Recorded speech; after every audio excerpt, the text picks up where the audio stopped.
We're back, and of course, when I talk about Devin Dubnyk, I want to say this, guys.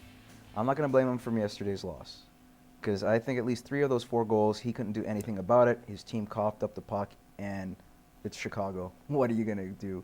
This is a very, very good team, and they're defending champions for a reason. But aside from that, since Ilya Bryzgalov has been a part of the Edmonton Oilers organization, you're starting to see the increased productivity from Mr. Dubnyk. He's gone from an 800 save percentage or so up to 925. He's 3-0 in that time, 3-1 in this case. But prior to, first 3 games, 3-0, and only allowed 3 goals against. What do you guys make of him? Do you think this can continue for Devin Dubnyk? Yeah, I think he can be better. I think he's going to get better. He's still a young guy. But, you know, I mean, Devin Dubnyk had a slow start, so did the Oilers. So, you know, I don't think they really have a presence on the blue line really yet. They figured Ference would do that for them, but it hasn't helped out. But I think all in all, I think he's a good goaltender.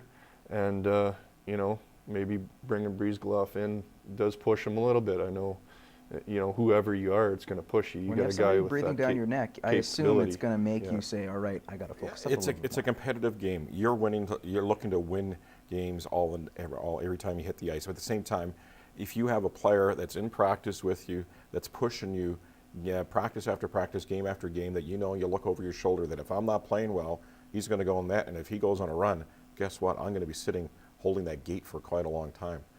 So Brizzy's a good push for him. But the Oilers are horrible team defense, like just awful. Like there's some of their defensemen, their forwards, and the things they do. If they were on my team, they'd be sitting in the stands watching. Because the turnovers they make at their own blue line, turnovers they make at the offensive blue line, it's just horrendous. And it's just a simple little dump in.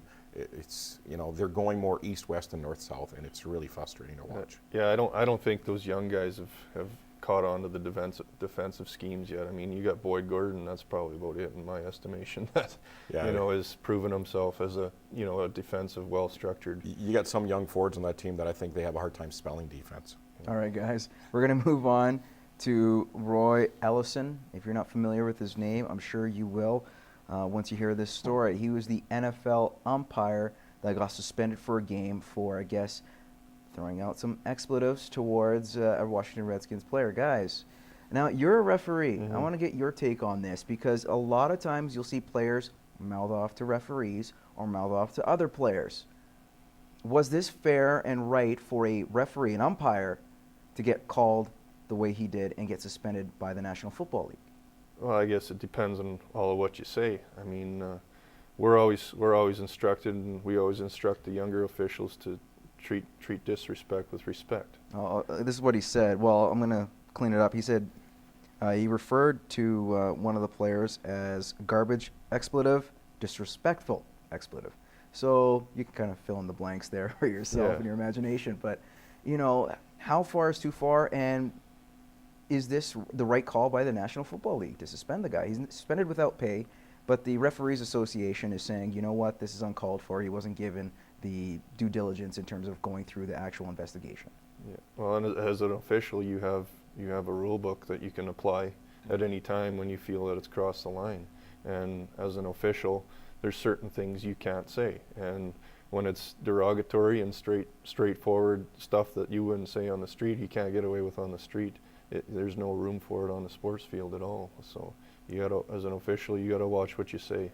I mean, even if someone said something to you, well, they could have been derogatory towards your family, whatever. Well, would you snap back? Because you apply the rule book. I mean, okay. I'm not going to get into that kind of type of situation, because I know it's off limits. You don't go there. It's, as an official, you can't go there. So you know, this is the first time, but you mark this down. I'll back up an official here.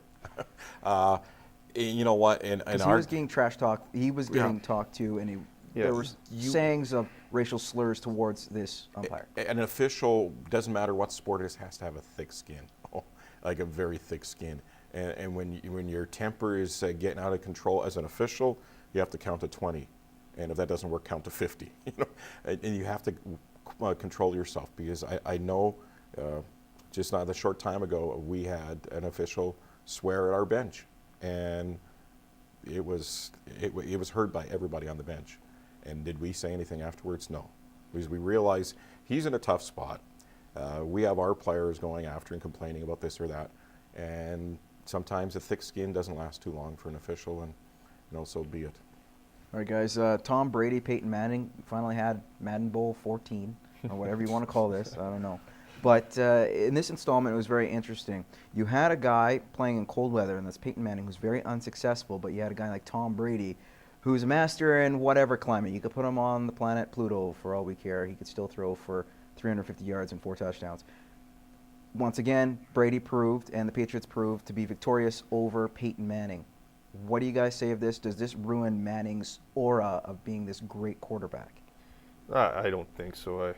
Myself, I love watching Peyton Manning out there, but it's just one of those things. I mean, Tom Brady just seems to have his number, and whether it be the cold weather, so be it. But because you think a great quarterback would compete and be successful in any type of weather. Yeah, for sure. I think it's just one of those things. He has his number, and I mean, they're both Hall of Famers, no question, hands down. But for whatever reason, just Tom Brady seems to get the better of him most of the time. You know what? Going into Sunday's game, somebody's going to win, somebody's going to lose. If Brady loses, does that make him less of a quarterback? No. You know what? And Peyton's still a Hall of Famer. Brady, I saw a documentary on him on the weekend, and nobody wanted him in the NFL draft. Here's a guy that if you saw a picture of him, he's not an athlete at all. And what does he do? He goes out and he becomes one of the best quarterbacks the NFL has ever seen. And he was a guy that the New England Patriots almost gave up on a few times, and the rest of the NFL did.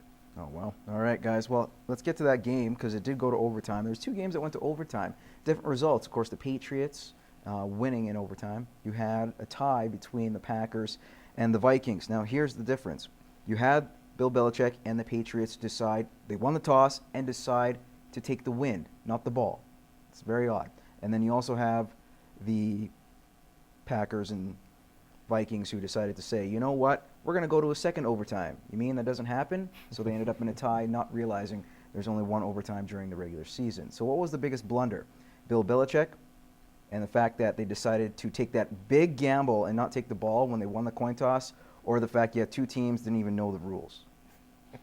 Not knowing the rules is inexcusable at that level, in my opinion. That's terrible. I don't know how anybody learned from Donovan McNabb a few years back. How many guys do you got on each team? Well, you got probably about coaching staff, 60 whatever. people that are involved. And the thing is, in the NFL, you don't just have a couple of coaches and a general manager, and that's your team, and along with your players, you have an entire front office. You have people that are paid thousands of dollars to, a month to know exactly those details of that. They have assistants for assistants for assistants. and you're telling me all those assistants didn't know the rules?